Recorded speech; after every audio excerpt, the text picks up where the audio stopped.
She clinked her wineglass against the bottle and said it again, louder this time.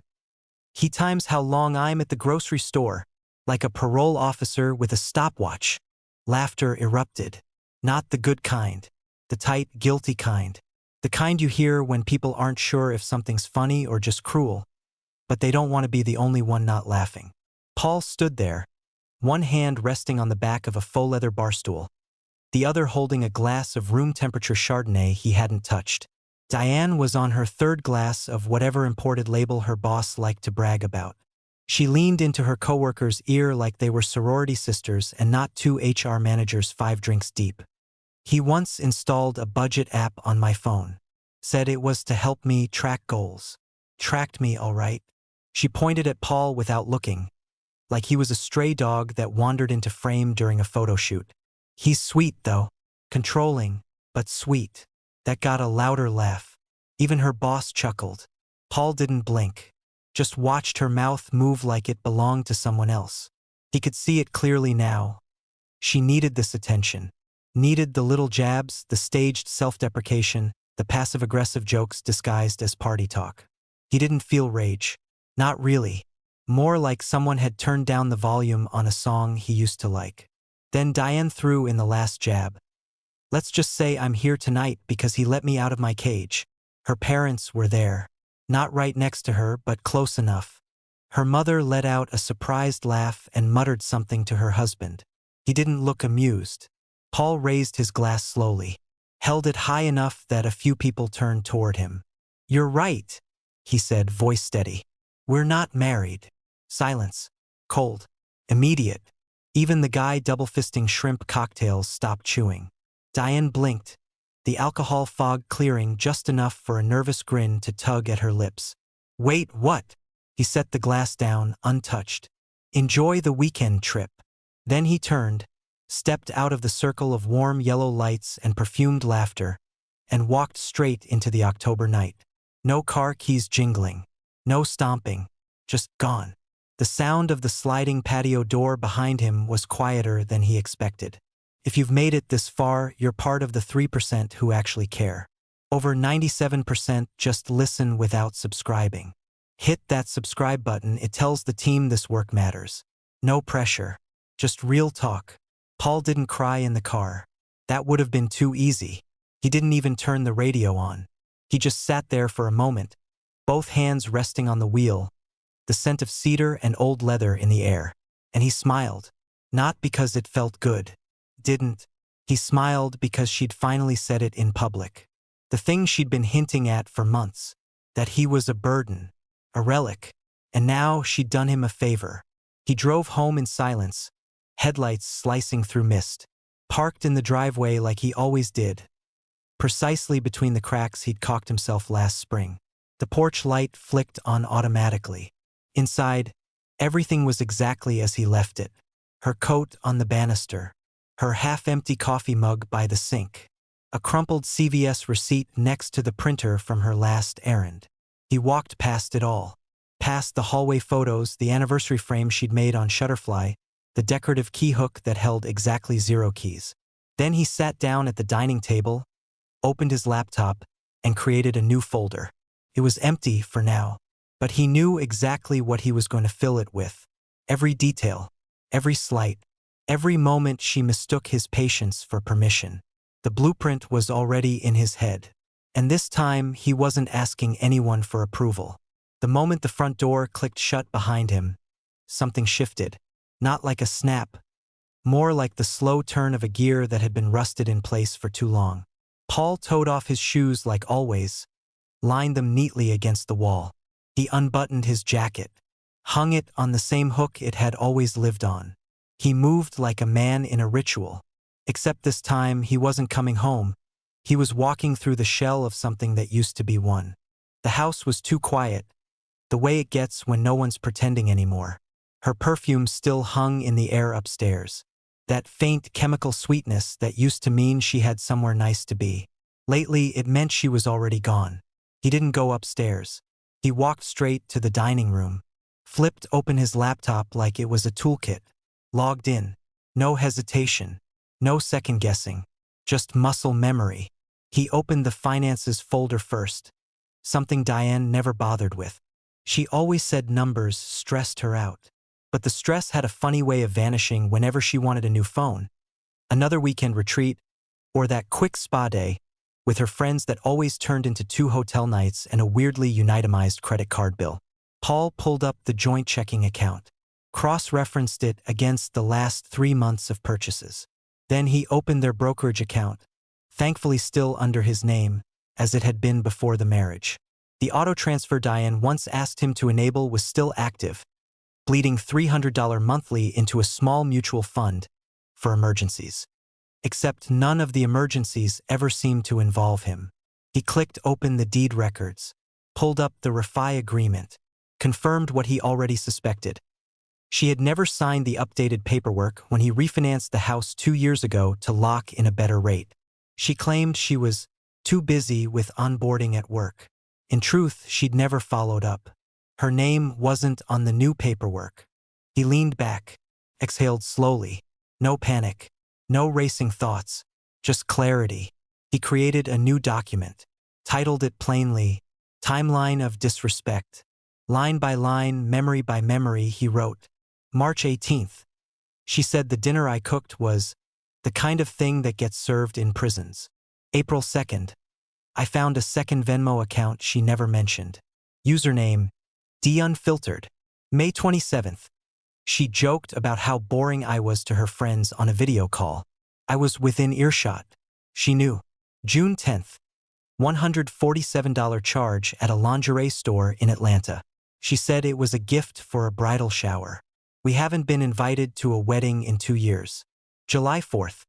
I caught her on the balcony whispering into her phone. When I asked who it was, she said, Jesus, Paul, you're not my dad. He kept going. Not out of spite, out of obligation to himself. Every time he started to question if he was overreacting, if maybe she was just going through something, he'd scroll back up, reread her words, the way she chipped away at him with the tiniest knives. Not enough to draw blood, just enough to erode. She didn't scream. She didn't cheat with lipstick-stained collars or motel receipts. No, Diane's betrayals were polite, corporate, practiced, the cruelty of a woman who had mastered the art of plausible deniability. Paul paused, then opened another folder, this one labeled simply Exit. He copied in his financial documents, deed scans, account numbers, backup of his health insurance and retirement beneficiary forms, a copy of the prenup, and signed by her, never finalized, because she didn't want to start things with paperwork. There it was. Pattern. A damn blueprint. He was building his escape the same way he designed load-bearing walls. No noise, no drama, just calculations. No one knew yet. Not his sister, who always suspected Diane, looked through people. Not his coworker Mark, who once joked that Paul treated Diane like a queen while she handed him a mop.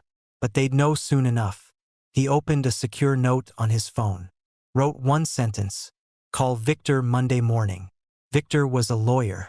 One Paul had helped out of a jam years ago, when an unscrupulous inspector tried to extort a construction firm. Paul vouched for him, brought receipts. Victor never forgot. And now Paul needed him. Not for rage, for precision. He sat back, looked around the room. Everything was still in its place. Her magazines on the coffee table, her wine rack, the damn throw pillows she refused to let him move because they bring balance to the room. He looked at them all and finally understood. None of it was his. He was just maintaining her illusion, paying the utilities in someone else's theater set. But that was about to end. He clicked save, closed the laptop. Then, for the first time in a long while, he let himself feel something. Not anger, control. Monday, 8:04 a.m. Paul sat in his truck in the grocery store parking lot, sipping burnt drive-through coffee and watching condensation crawl down the windshield. He didn't go inside. He wasn't there for groceries. He was waiting for a call that would determine whether his next steps were calm or surgical. The phone lit up. Victor L. Civil and Contract Law. Morning, Paul, came the voice on the other end, still the same clipped tone. Always sounded like he was reading from a deposition, even when ordering lunch. Paul didn't waste time. I need your help. You said I had one favor left with you. Victor didn't pause. Did she hit you? No, Paul said plainly. She humiliated me, lied to my face, possibly cheating. But it's not about that. What's it about then? Control, Paul replied, voice steady. Taking it back. Victor exhaled. All right, if you're serious, we can act fast. Do you want out? Or revenge? Paul stared through the fogged-up windshield, watching a woman walk by with a toddler who dropped their toy truck in a puddle. Both, Victor chuckled. Now that's the guy who built me a watertight negligence defense in '09. They met that afternoon. Paul didn't go to Victor's office downtown, too obvious. Instead, Victor agreed to meet at Paul's workshop on the outskirts, the one behind the chain-link gate with the rusted mailbox and "Beware of Dog" sign. Even though Paul had never owned a dog, inside, Paul had already set up legal pads, printed statements, deed records, photos of property, a diagram of the house's lock mechanisms and entry points. Victor raised an eyebrow. You're treating this like a construction job. Paul nodded. It is. Demo day starts now. They laid it out piece by piece. Step 1. File intent to divorce.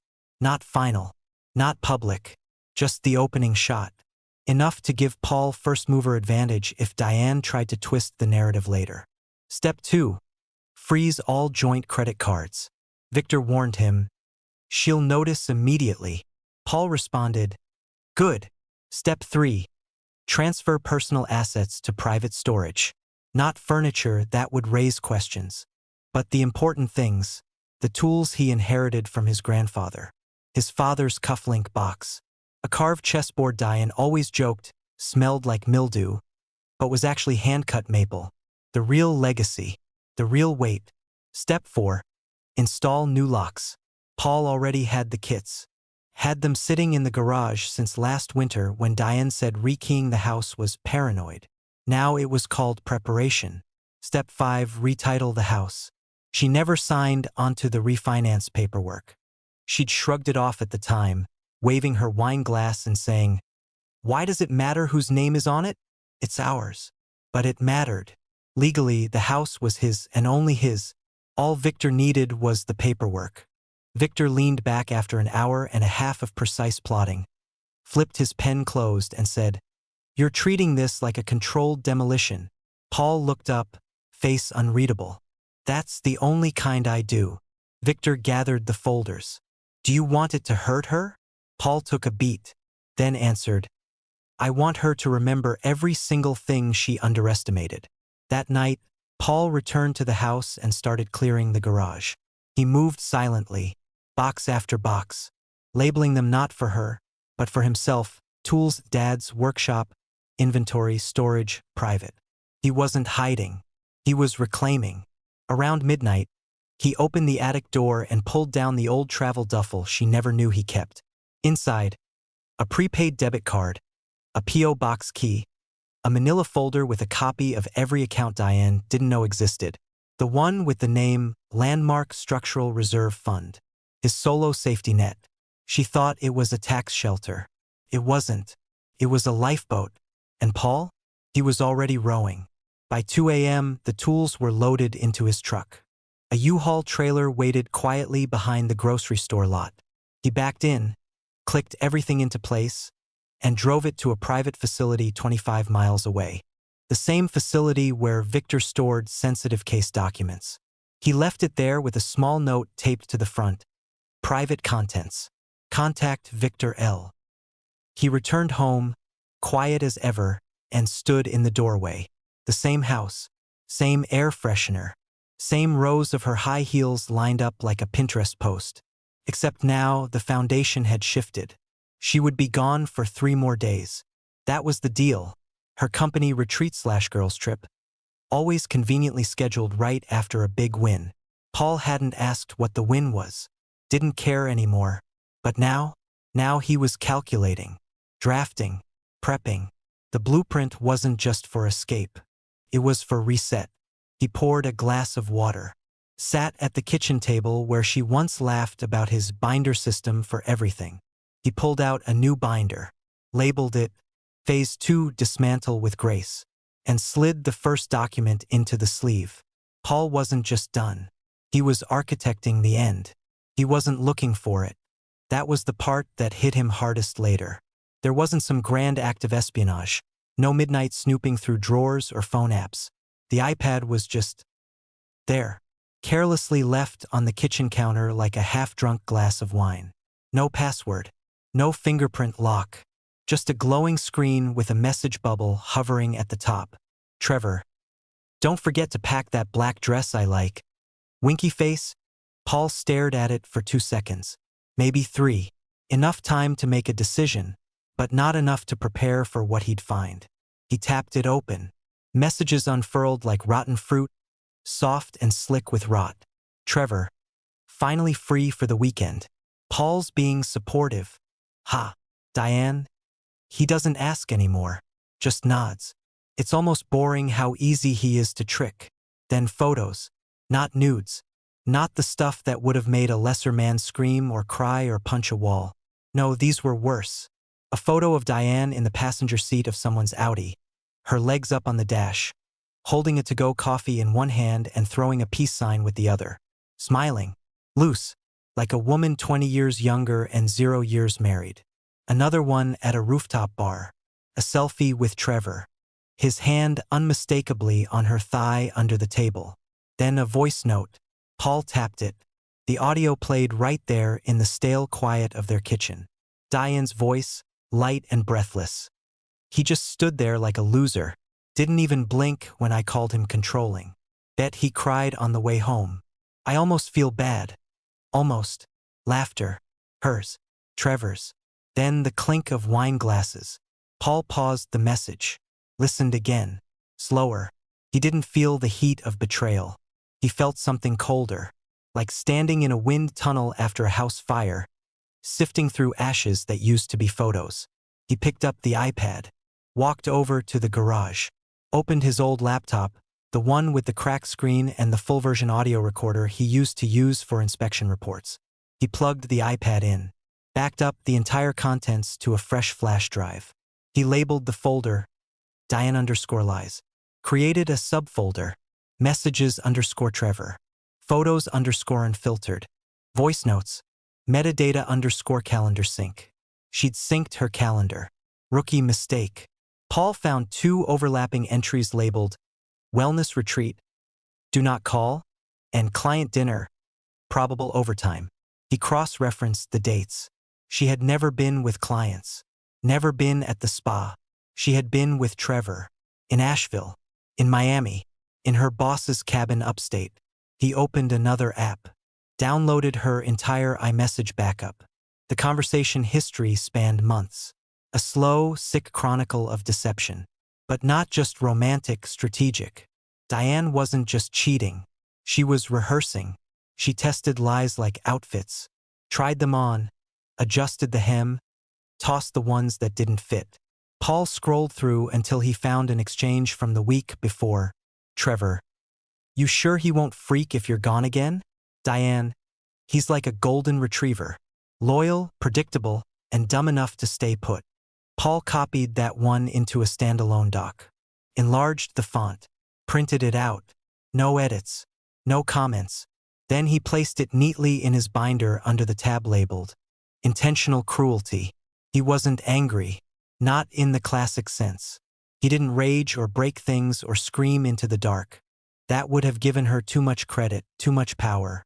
Instead, he opened his drawer and pulled out a new flash drive. He copied the backed-up files onto it, then used his label maker, the one Diane mocked for being weirdly obsessive, and printed one word, closure. He slid the drive into a small velvet pouch, the kind jewelers use for cheap bracelets, put it in his safe, then reset the code, changed it to the date they married, flipped backward. November 5th, 1979, 509, 1.11.97. Poetic in a way. Their beginning reversed. He didn't tell anyone. Not yet. Instead, he called Victor. Tell me about digital asset admissibility, Paul said. Recordings, backups, metadata. Victor paused. What exactly are you trying to do? Build a case, Paul said flatly. That doesn't rely on trust. Only truth. That night, Paul slept like a contractor who'd finally pulled the right permit. The blueprints were clear. The tools were laid out. Demolition was scheduled. Tuesday morning arrived without fanfare. No alarm. No sunrise walk. Paul simply opened his eyes and got to work. He skipped the news, the weather, even coffee. He didn't need caffeine. He had clarity and a checklist. By 7:30 a.m., Victor had already filed the emergency divorce petition under an expedited review. Grounds: emotional abandonment, infidelity, and documented psychological harm. Paul didn't want drama. He wanted efficiency. Victor's assistant emailed him 2 notarized forms to print, sign, and file. A temporary restraining order on asset modification. Not on her, just her access. Paul liked that part. It was cold, clean, legal chess, not barroom brawling. Next, the quitclaim deed. Paul drove to the county recorder's office himself, walked past the couples applying for marriage licenses and handed the clerk his signed deed and supporting documents. It was dry, transactional, the kind of paperwork people ignore until it becomes a wrecking ball. The clerk didn't even glance up when she said, "You'll receive confirmation in 3 to 5 business days." He left without a word, drove to the notary's office to finalize his updated will. Diane's name was removed from everything. Healthcare proxy, executor status, financial power of attorney, gone. Her replacement? Mark Greeley, his retired army buddy who once survived a firebomb in Iraq with only a backpack and sheer spite. Mark wouldn't cry in a courtroom. He'd testify with receipts and a full binder. Paul didn't stop there. He opened a new bank account, shifted his pension disbursements over, canceled the auto debit for Diane's car insurance. Technically, it wasn't his responsibility. Not anymore. Then came the message, the symbolic strike. He printed the screenshot. Not just the message where Diane mocked him, though that was in there. No, he chose a thread where she truly revealed herself. The one where she told Trevor, "Sometimes I think Paul married me because I look like his dead mother in her old pictures. It's either creepy or sad. Maybe both." That one. He printed it in large font, centered, double-spaced, framed with black ink like a funeral notice. Then he opened her closet, the one she always joked was her sacred space, carefully moved aside her favorite silk blouse and pinned the screenshot to the back wall, dead center at eye level. It would be the first thing she saw the next time she opened it. A final mirror. No filter. No makeup. He didn't slam the door. He eased it closed. Back in the kitchen, he placed a sealed manila folder on the table. Inside, the divorce filing notice. A signed letter revoking medical rights. A note stating she was no longer a beneficiary on any policy or will. A check for $40, made out to her, labeled reimbursement, last shared grocery trip. One printed photo, their wedding day folded in half. On the front of the folder, in his calm engineer handwriting, he wrote, "We're done. No threats.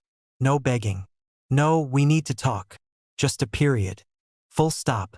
He cleaned the kitchen after, ran a load of dishes, wiped down the countertops, vacuumed under the couch where she always complained he never checked.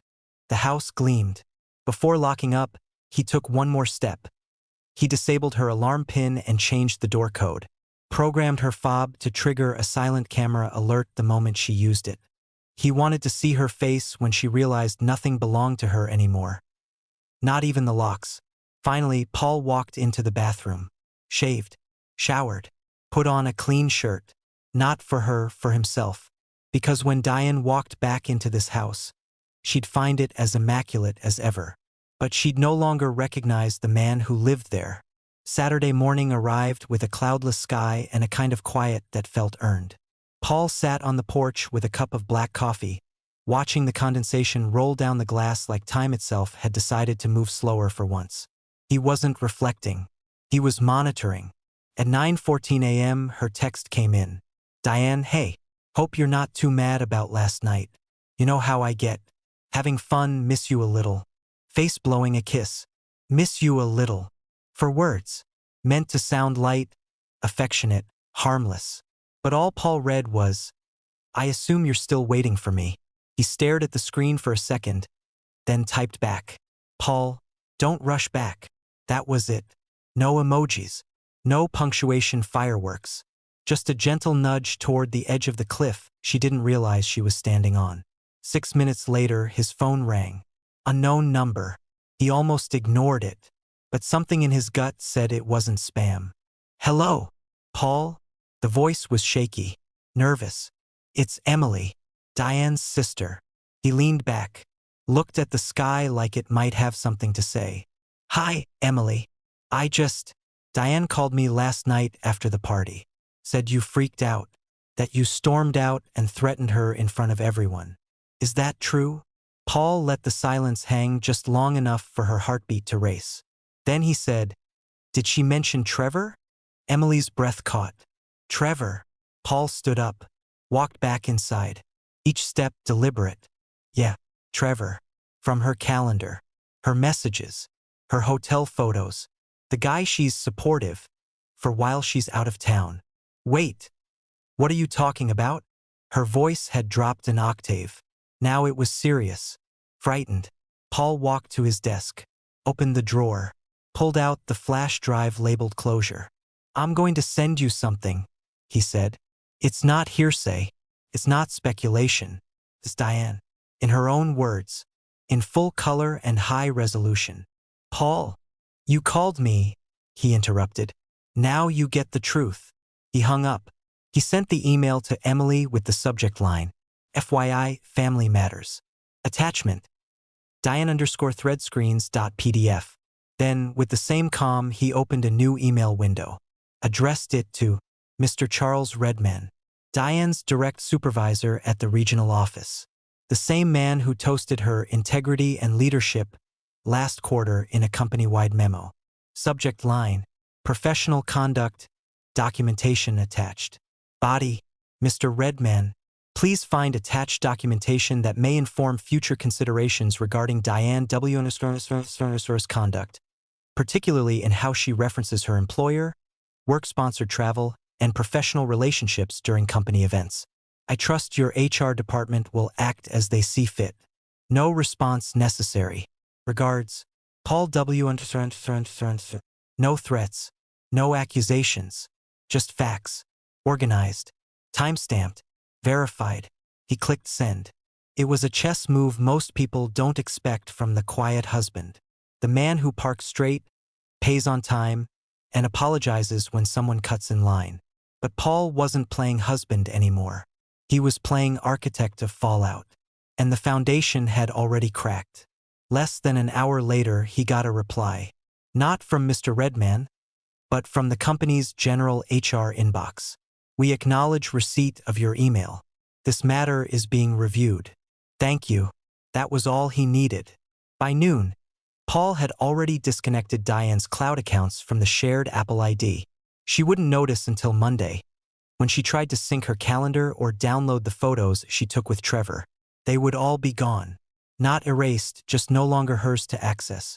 At 12:42 p.m., his phone buzzed again. Emily. He let it go to voicemail. 10 minutes later, she texted, Oh my God, I had no idea. I'm so sorry. Paul stared at it, then simply replied, She made sure of that. He turned the phone face down and returned to his coffee. The sun was higher now, the day warming up, and for once, everything was exactly where it was supposed to be. Sunday, 6:15 a.m. The street was empty, still asleep under a soft mist that hadn't burned off yet. Paul moved like a man on a job site before sunrise. No wasted motion, no noise, just muscle memory. It was how his father taught him. Work is done best when nobody's watching. The house was quiet, unnaturally so. No Diane playing her true crime podcasts at half volume. No scent of that overpriced citrus candle she bought because it smelled like successful women. Just the hum of the fridge and the low creak of floorboards as he passed from room to room, packing up the last remnants of her residency in his life. He had already moved his essentials. Tools, photos, heirlooms, even his emergency file drawer. What remained was hers. And now it was all going out. Bin by bin, he packed it with the kind of care she never knew he was capable of. Folded her sweaters neatly, matched her heels into pairs, even bubble-wrapped her favorite glass perfume bottles. No broken pieces, no evidence she could twist into a tantrum. Everything clean, surgical. Each bin was labeled with masking tape. Closet, left side. Bathroom drawer. Miscellaneous. Vanity/jewelry, non-valuable. Books, self-help, and career coaching. He wrapped them in a plastic tarp, pinned down at the corners with bricks from the side garden. She always wanted those bricks gone. Well, now they had a purpose. He placed the tarp over the bins on the lawn like he was preserving artifacts, which, in a way, he was. Next, the locks. Deadbolt. Door handle. Garage keypad. Back door slider bar. Every single entry point now had a new code, a new faceplate, or a lock she didn't have a key to. He stood at the front door, screwdriver in hand, staring at the freshly installed smart lock. He tested the new code. Clicked perfectly. Then, with a steady hand, he pressed a sticky note onto the wood beside the doorbell. It read, "Your keys no longer work. Check the folder inside your suitcase. Everything you need is there." Not cruel, just true. Inside her largest suitcase, left half-packed in the hall closet, he had placed. Her folder labeled "We're done." A flash drive copy of the Trevor messages and voice notes. The check. A one-page letter in his handwriting. "Diane, you chose performance over partnership. Now the stage is yours. No more audience here. Paul." It wasn't a goodbye. It was documentation. Finally, he set up the camera. Small, discreet, tucked inside the mailbox slot with a wide-angle view of the lawn and front walk. Motion-triggered, audio-capable, battery-backed for 48 hours. She wouldn't notice it until much later, if at all. But he would have everything. The look on her face, the scramble for keys, the moment confusion turned to understanding, and understanding curdled into panic. He tested the feed on his laptop. Crystal clear. At 8:12 a.m., Paul stepped outside one last time, watering can in hand. He poured exactly enough water over the flower beds to look natural, then placed the can by the side of the house. He wasn't hiding. He just wouldn't be there when the movie started. By 9 a.m., the bins were sweating under the tarp. By noon, the sun would bake the whole scene into one big metaphor. A life, folded and packed, neatly returned. No mess. Inside the house, Paul made himself eggs. Toast. Nothing dramatic. Then he turned off the phone. She'd arrive soon. And the front yard would greet her like a receptionist with no interest in scheduling her back in. 6:41 p.m. The cul-de-sac was still, quiet. A lawnmower hummed faintly 3 houses down, and a few sprinklers ticked away like clocks coming undone. Then headlights cut across the driveway. Diane's SUV coasted in slowly, almost lazily, like the queen returning to her castle after a victorious weekend of spa robes, bottomless mimosas, and covert treachery. She was still on the phone, laughter bouncing off her dashboard. And then I told Sarah, "Girl, if your husband actually believes you were working late, keep him, he's furniture." Pause. Giggles. "Oh God, no, Paul's not that dumb. He's just safe. Predictable." She killed the engine and slung her designer purse over her shoulder in one smooth, dismissive motion. A woman used to arriving without consequences. Then she saw the bins. 5 large plastic containers, sealed under a tarp on the lawn, weighed down at the corners like they were holding in something dangerous. At first she blinked, puzzled, then frowned, got out slowly. The tarp rippled in the evening breeze. She walked to the porch. Her heels clicked against the walkway, tried the door handle. Locked, pulled out her key, slid it in. Nothing. She tried again. Still nothing. Confused now, she walked to the garage, tapped in the code. Error. She tried again. Error. Again. Error. "Are you kidding me?" Her voice wasn't playful now. It was taut, barely held together. Then she saw the note. Yellow sticky. Black ink. Simple, clean. Your keys no longer work. Check the folder inside your suitcase. Everything you need is there. Her face twisted into something ugly. Disbelief clawed at her pride. She spun on her heel, rushed to the bins, yanked the tarp. Clothes, toiletries, shoes, makeup bag, books, everything organized like an Amazon return shipment. She spotted the black suitcase, halfway unzipped. Her hand trembled as she pulled it open. Nestled on top of a folded sweater was the folder. She grabbed it, opened the flap. Inside, divorce petition, emergency asset freeze notice. Her name legally removed from the deed. Printouts of her messages to Trevor. 2 still frames from the voice recording. One of her grinning in the Audi, one of the waveform with her voice mid-sentence. Bet he cried on the way home. And the final page. A single handwritten line in Paul's calm, deliberate print. You made a show out of disrespect. I returned the favor with closure. No signature, just the sentence. The folder slipped from her hand, fluttering onto the lawn like dead leaves. She stumbled back a step. Her phone slipped from her pocket and hit the driveway with a sharp crack. The screen spiderwebbed. She didn't notice. Her gaze locked on the house, on the windows, on the blinds now drawn. The porch light that flicked on automatically, not in welcome but out of habit.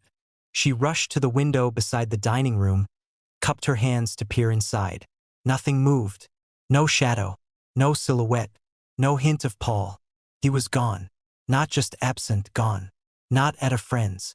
Not cooling off. Not waiting to argue. He had erased her from the blueprint of his life while she was drinking sangria with a man who called her his secret adrenaline. Diane staggered back to the bins, pulled off the lids, rifled through them, as if maybe she'd find something that told her this was temporary. A joke. A test. She didn't. Just 3 boxes of her curated life. Her career branding books, her face cream, her half-burned soy candles, her untouched gratitude journal.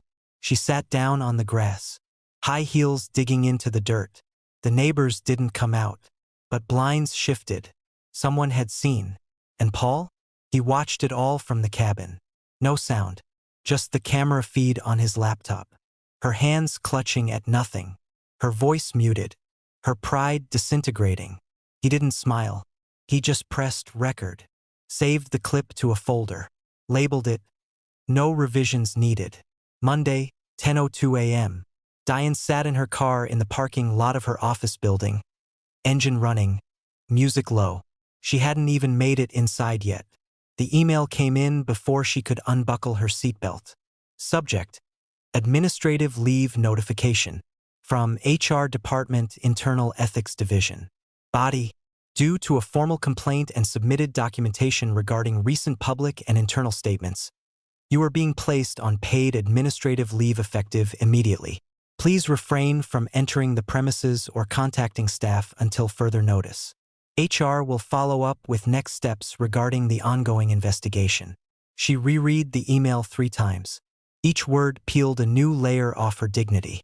She had spent the past 3 years climbing the company ladder, smiling through happy hours, schmoozing with directors, aligning herself with the VP's wife at charity events. And now, one forwarded message and a few screenshots had the entire structure collapsing beneath her. She tried calling her boss. Straight to voicemail. HR? Auto reply. Sarah, her work bestie? Hey, sorry, I'm not getting involved. Hope you're okay. And then Emily, her sister, her lifeline. Diane?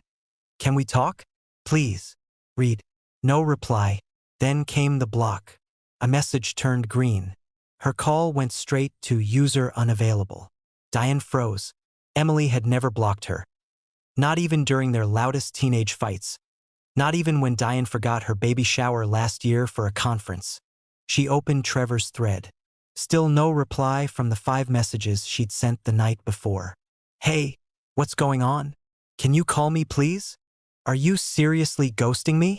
I just lost my job because of this. Trevor, I need you to respond. Nothing. She tried calling him again. This time, a soft robotic voice greeted her.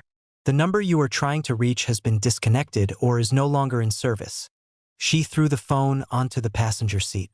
The screen was still cracked from last night, the jagged break slicing straight through her profile picture. The one she took at that rooftop bar with Trevor, lips just slightly parted, eyes half-lidded. She sat back, stared at the sun visor. Her reflection in the mirror was foreign. Puffy eyes, no eyeliner, a lipstick smudge on her teeth she hadn't noticed earlier. Then her phone buzzed. A new message. From Paul. She blinked, her heart pounding. For a split second, hope flickered.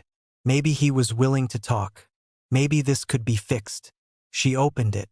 It was an audio file. Attached caption. This is what respect sounds like when it dies. The file played automatically. His calm voice at the party. You're right. We're not married. Then hers. Slurring. Let's just say I'm here tonight because he let me out of my cage. The laughter. The silence that followed. The moment the knife went in. She felt it now, that silence. Like a void pressed against her ribs. There was no follow-up message.